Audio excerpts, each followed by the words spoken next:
Hey, good day, everyone. Welcome to another edition of the Rugby Show here on your favorite YouTube channel, Champ Sports TV. Nice of you guys to join me. Today, I will be previewing the two big rugby championship games on Saturday.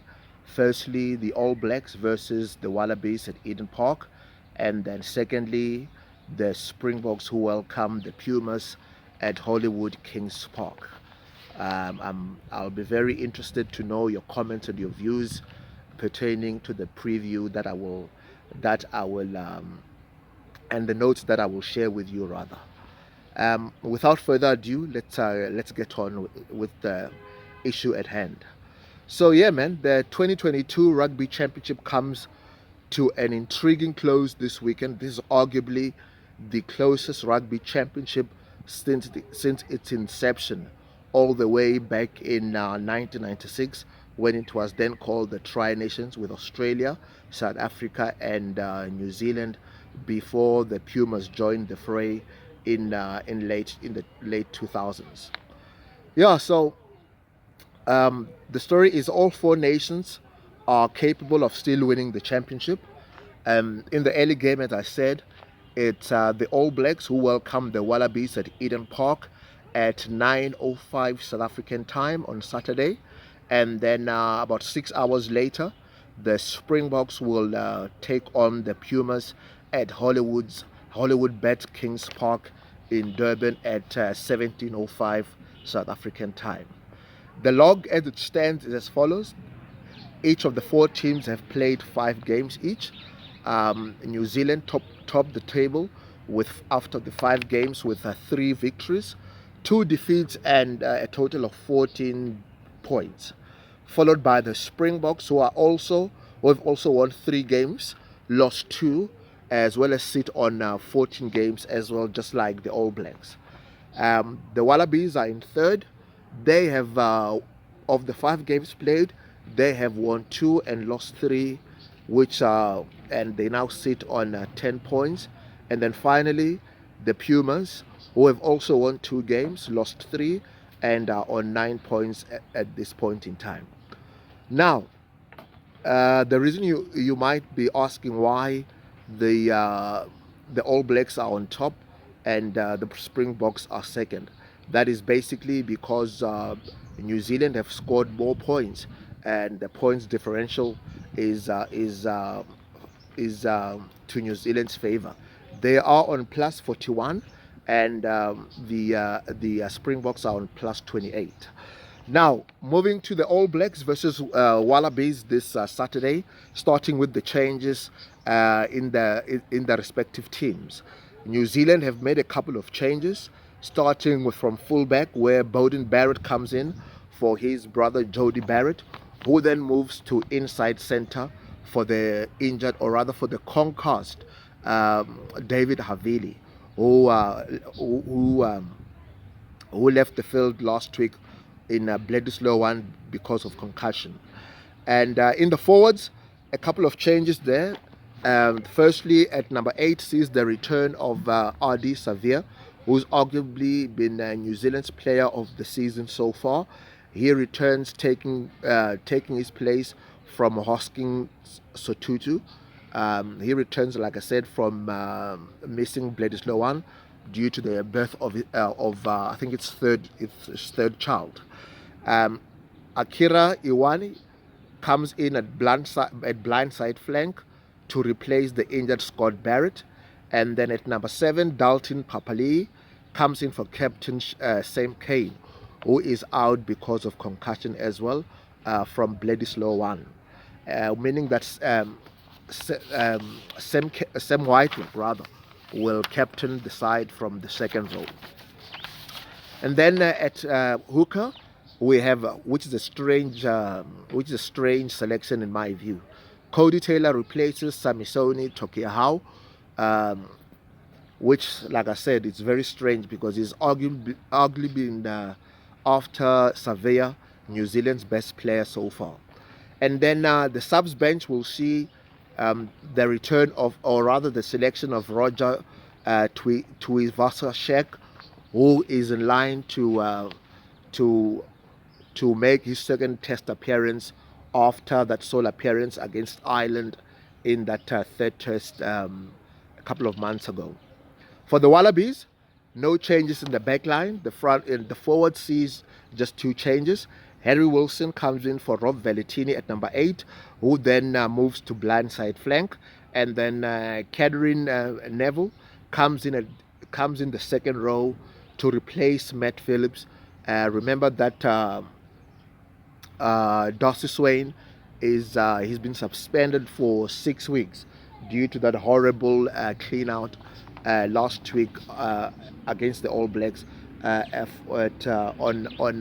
Queen Tupai, who is out for the season because of that dreadful clean out. So the weight of history is clearly against the Wallabies. They haven't won in Auckland in over 36 years. The last time they won there was in 1986. The Wallabies will be they'll be licking their wounds or from that heartbreaking last minute defeat at in Melbourne last week, that 39-37 victory. There was a bit of controversy. We've read about it, heard all the different views this week leading up to Bledisloe 2. The other thing is it's about 28 years or about 25 years or so since the Wallabies held the Bledisloe Cup. That is set to continue because they are out of the equation this year as well. So New Zealand have the Bledisloe Cup yet again for another season.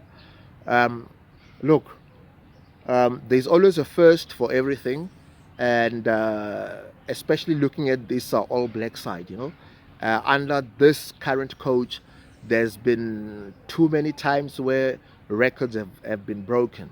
Ireland were the first team to win a Test series in over 27 odd years here in New Zealand. So they've lost for the first time against Argentina. I think it was the year 2020. They've lost against Argentina for the first time in their history at home. Yeah, man. So this All Black side is a bit iffy. So I wouldn't put it past the Wallabies to break their hood this weekend in Bledisloe 2. Yeah.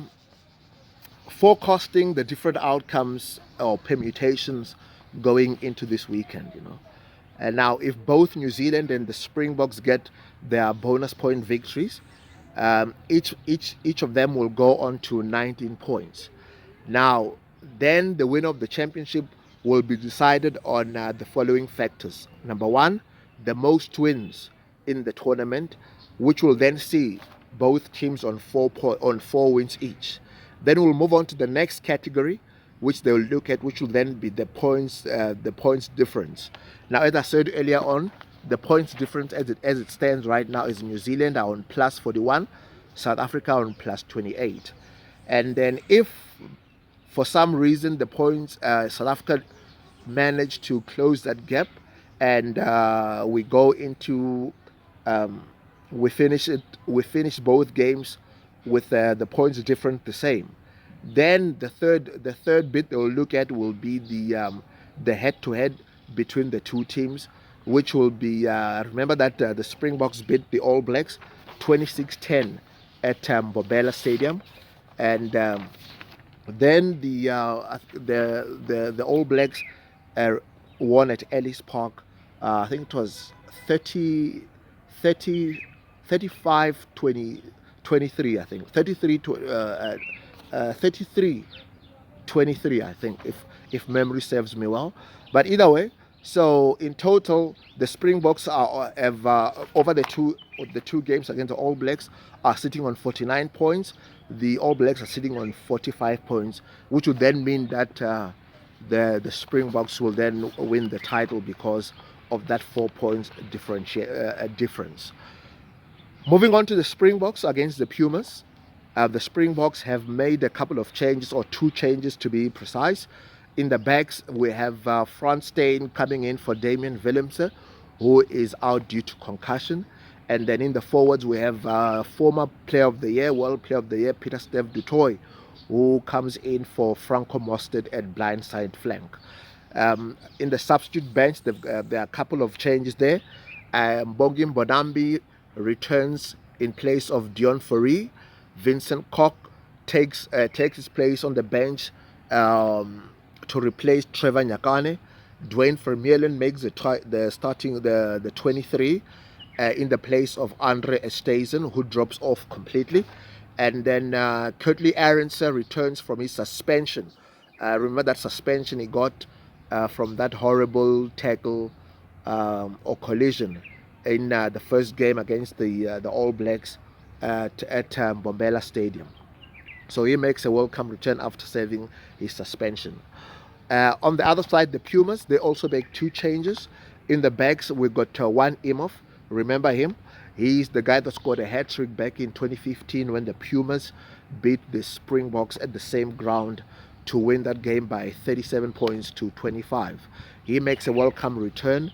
He returns in place of Lucio Cinti on the wing, and then Matthias Moroni replaces namesake Matthias Orlando at 13. So yeah, those are the changes for the four teams.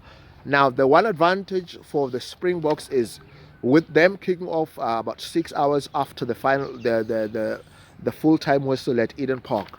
The Springboks will go into that game knowing precisely what they need to do, how many points they need, or the score they need in order to win the Rugby Championship outright. Now, what the Boks mustn't do, though, is try to play too much rugby earlier on in the game, because if they do that, mistakes follow. The Argentinians will simply just pick them off, tackling their one-off runners. They will turn over the ball in contact in the breakdown, win penalties, and they'll put scoreboard pressure on the Boks. And as we know, this Bok team is not a great Bok team in terms of chasing a game. So, in my view, I would say that the Boks must just stick to their structures, their game plan, which is applying pressure, kick chase with their kick chase game, mauling, driving, tackling, that sort of thing. When they get penalties, they must just kick for post and build scoreboard pressure. And then when later on in the game, when it's more open, then they'll be able to start running the ball. Yeah. So that is my take on Saturday's events. And finally, my predictions. Then I predict that the All Blacks will still win on Saturday. However, they will not win with a bonus point. And then in the Springboks Pumas game, I'm going with the Springboks to win by 12 plus points. I'm not quite sure about them getting a bonus point, but if there would be a bonus point in either of the two games, I would go with the Springboks rather than the All Blacks.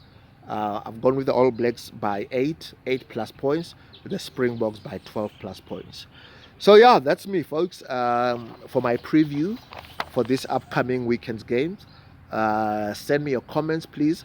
Hit the like button, and please subscribe on my YouTube channel, Champ Sports TV.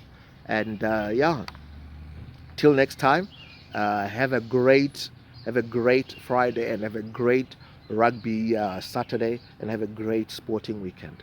Cheerio.